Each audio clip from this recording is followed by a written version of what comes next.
નમસ્કાર મિત્રો, D farmer ચેનલમાં તમારું સ્વાગત છે। દેશ, દુનિયા અને ગુજરાતના તાજા, મોટા અને સૌથી મહત્વના સમાચાર જાણીએ તે પહેલા ચેનલમાં નવા છો તો ચેનલને જરૂરથી સબસ્ક્રાઇબ કરી દેજો।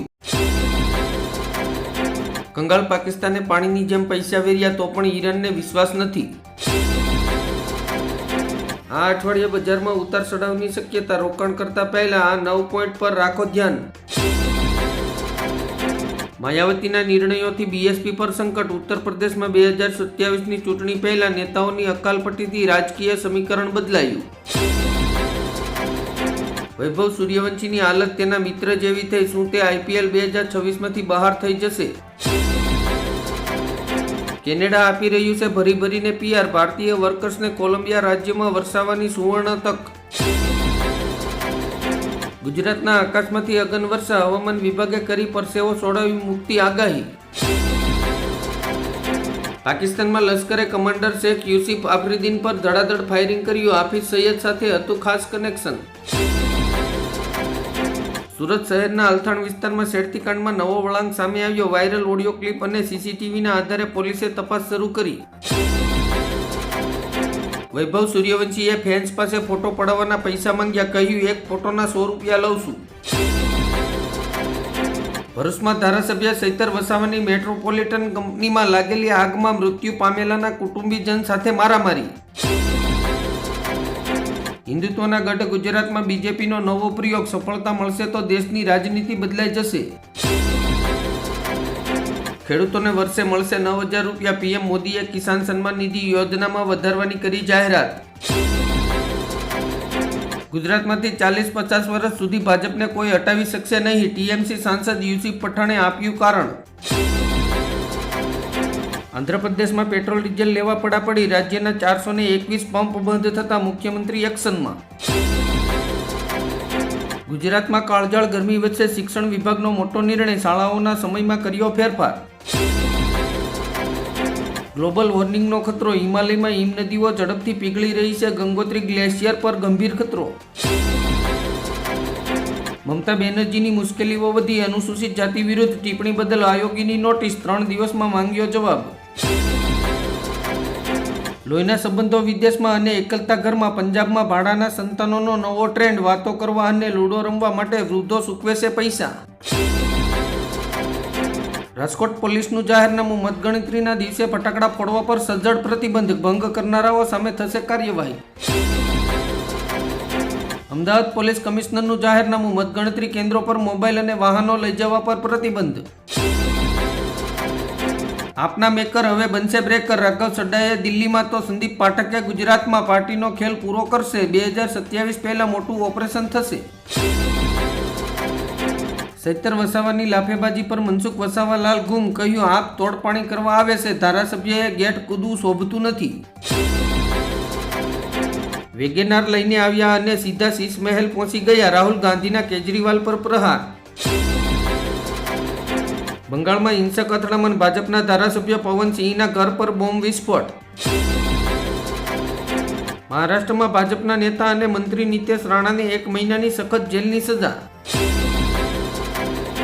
ચીને ભારતીય મસાલાની ગુણવત્તા ઉપર ઉઠાવ્યા સવાલ, નિકાસ પર પ્રતિબંધની ચીમકી।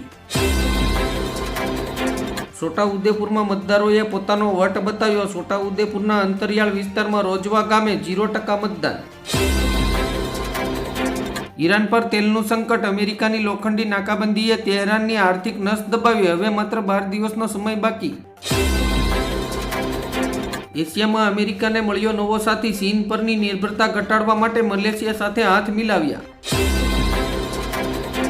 અમિત શાહનું બંગાળમાં ગુંડાઓને છેલ્લું અલ્ટિમેટ, બોલ્યા દીદીના ખોફથી ડરશો નહીં, ચૂંટણીના પછીના 60 દિવસ સુરક્ષા રહેશે। સ્થાનિક સ્વરાજની ચૂંટણીનું લાઈવ અપડેટ જુઓ, તમારા શહેર અને જિલ્લાની સ્થિતિ, ક્યાં કોણ આગળ અને ક્યાં કોણ પાછળ।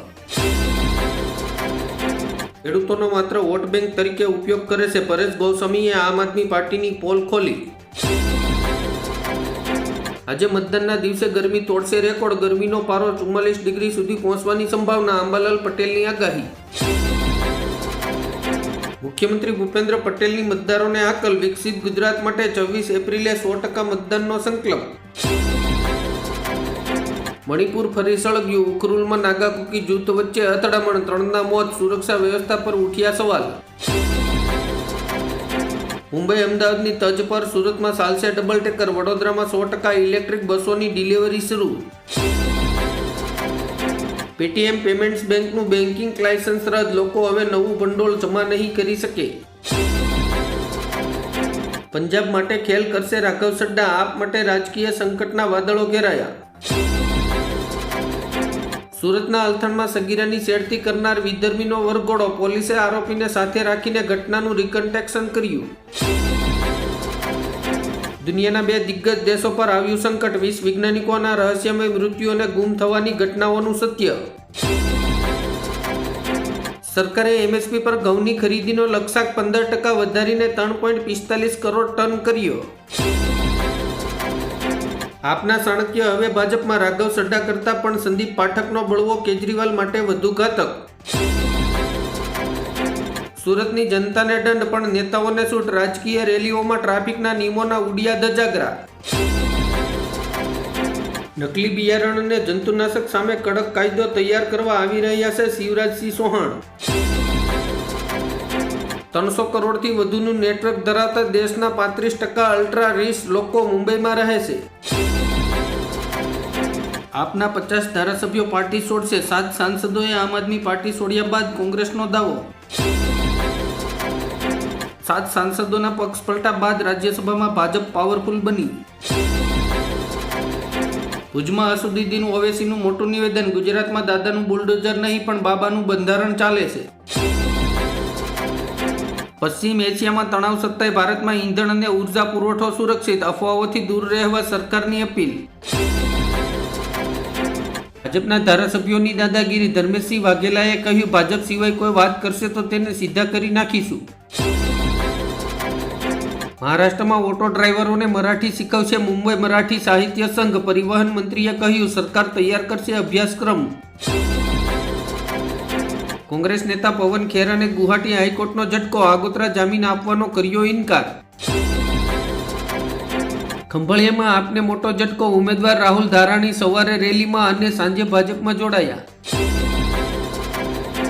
નીતિન ગડકરી અને તેમના પરિવારને જાનથી મારી નાખવાની ધમકી, નાગપુરના આયુષ અગ્રવાલ વિરુદ્ધ કેસ દાખલ. 60% મોંઘવારી ભથ્થું લાગુ કરવાનો સરકારે જાહેર કર્યો આદેશ, 1 જાન્યુઆરીથી મળશે બાકીની એરિયર અને વધેલું ભથ્થું. ભારત અને ન્યૂઝીલેન્ડ વચ્ચે થશે ઐતિહાસિક ફ્રી ટ્રેડ એગ્રીમેન્ટ, સોમવારે કરાર પર થશે હસ્તાક્ષર, વેપારમાં આવશે તેજી. જૂનાગઢમાં ગિરનારના સંરક્ષણ માટે સાધુ સંતોની મહાગરજના, બજારો બંધ રાખીને વેપારીઓ પણ જોડાશે. રાહુલ ગાંધીએ કહ્યું, બંગાળ કંઈ મમતાની જાગીર નથી, વધતા ધ્રુવીકરણને કારણે બીજેપીને મોકો મળ્યો.